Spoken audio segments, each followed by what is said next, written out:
Nobody wants to see us together, but it don't matter. No. That was a song by Akon. It had to been about 15, 20 years ago. Nobody wanna see us together, but it don't matter, no, cause I got you.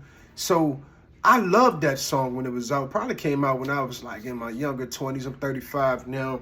But Akon and this song and the video's depiction, it's about a couple, about him, having love and, whoever you are in love with, surviving the naysayers. I get it. Well, when I hear music, because I'm an entertainer myself and the anointing and the personality that God has blessed me with, I make connections with it in various ways. And one connection with me and my son is nobody wanted to see us together, but it didn't matter. No. Some of y'all may say, oh, that's gross. No, hear me out. When things first started out before I met my son, I didn't meet him until he was 3 months. And then had to go 3 years and some change seeing him for a maximum of 2 hours. Had to pay for both hours starting off every weekend. Had to pay. It was like $35 an hour at first. Then we left from seeing him supervised to in the building to seeing him, had to have a relative supervise the visitation. And let me tell you this, I didn't need none of it. I didn't need no supervision at all. But when you have people who misuse the court systems and lie on you and lie on you and lie and play victim, it's sad for males. It's sad for daddies. That's why a lot of people who know the truth about my story commend the efforts that I put in to be in my son's life. And, God blessed me with a daughter. I have a daughter now, too, with a different mother. But God knows the people who've been around me since day one know. And if you've been around me since day one and you don't know, that means you ain't been paying attention. That means you've been listening to a fraction of the story. That means you were one of the people who just needed the minute version of the story. You didn't want to get the 10-minute version or the 20-minute version that tells the full story that would tell you exactly why I am in a lot of predicaments I am in now. And the reason why is because I chose to be a good father. Made a baby out of wedlock, but nonetheless, chose to be a good father. That's all it is. A stand-up father, a stand-in father, a father who just doesn't take the bare minimum.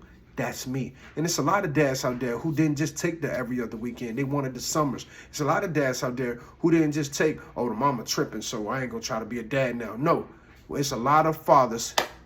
Hand claps to the you fathers, and the fathers who's not trying to go more than the bare minimum. I encourage you today too.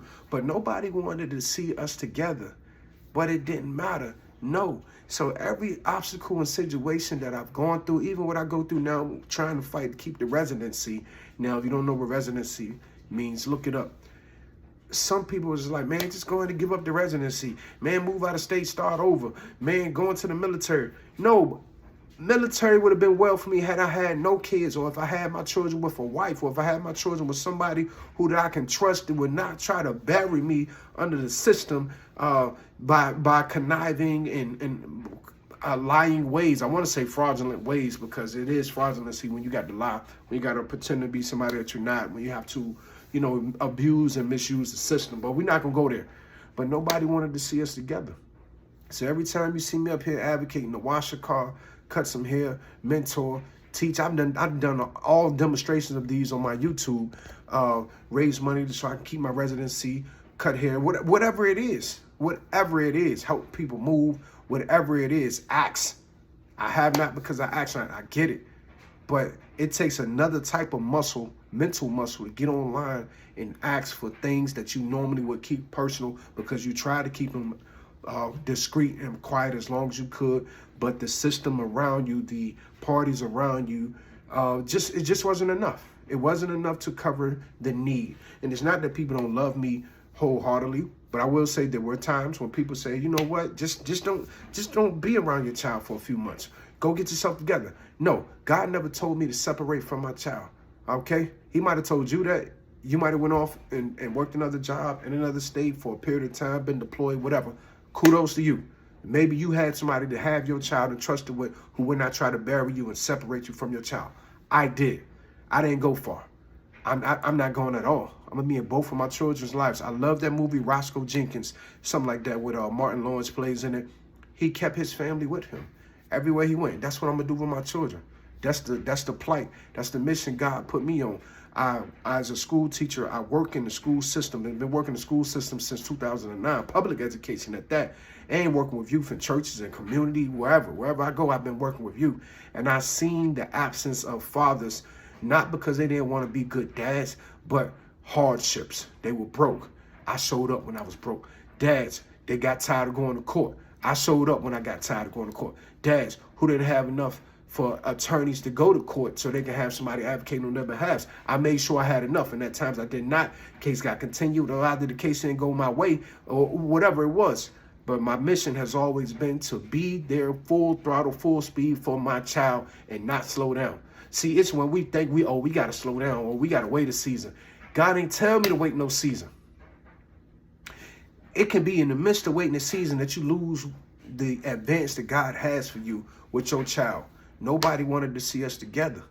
So that's why I stand and fight for everything I know I'm supposed to have. I'm not talking about wants. I'm talking about needs, so that I can be in place to continue being a great dad to my child, to my son.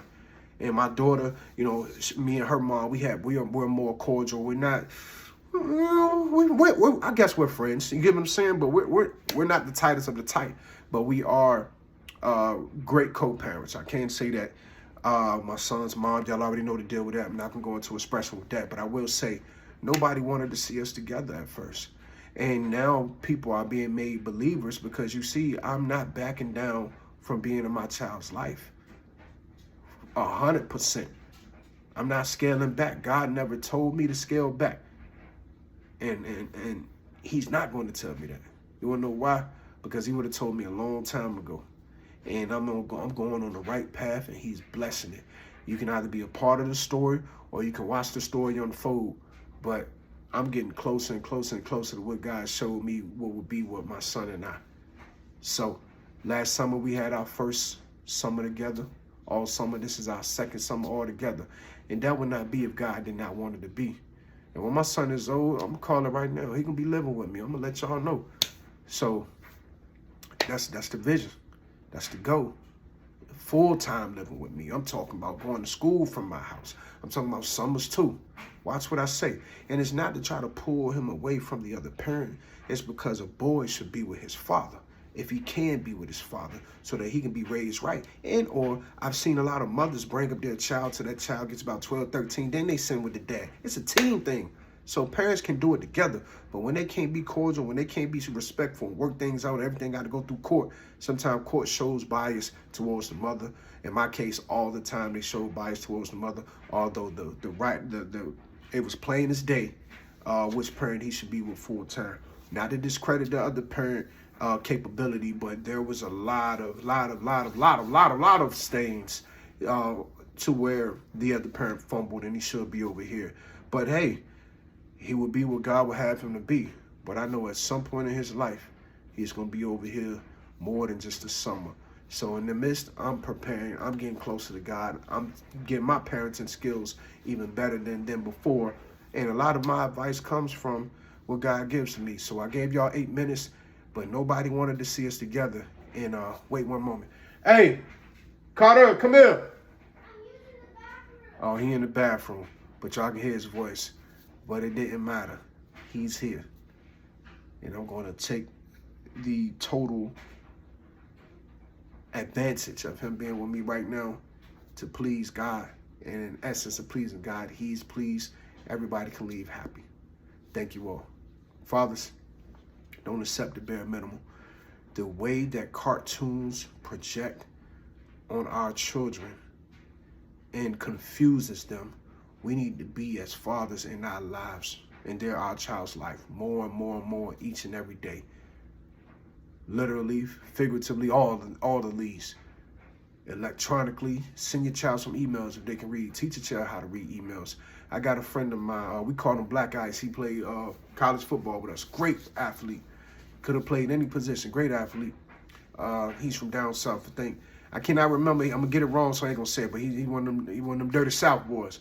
And he's teaching his daughter how to translate language, biblical language. So we got to be there, and it's some other great fathers out there too. But shout out to Black Ice, all right, LaMichael Howard's government. I believe that's so. Forgive me, Ice, if I say it wrong, but you know what I'm saying. But we called him Black Ice in college. You know, we all had nicknames. I was Kruger. I was Freddy Krueger. Y'all know my name's Frederick Krueger. Come here, Kruger. Kruger, why you messing up? Kruger, Kruger, Kruger. That was me.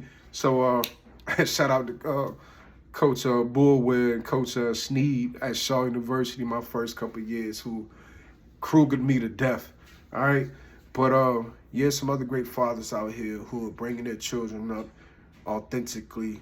They're being more than just the bare minimum. Shout out to SK, all right, Seven King. Shout out to T-Rific.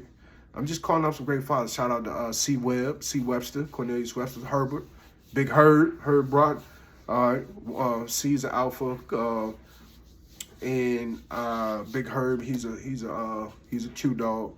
It's a lot more great fathers. It's a lot I can name. Ray Lassiter. It's a lot of fathers out there that are authentic and in their child's life, showing their children the right way. Steve Banks, Coach Banks.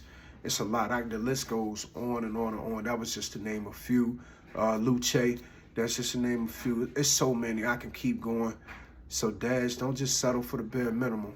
Get in your child's lives more and more and more as often as possible, as often you can. Encourage somebody today. Now I gave you 11 minutes and some change.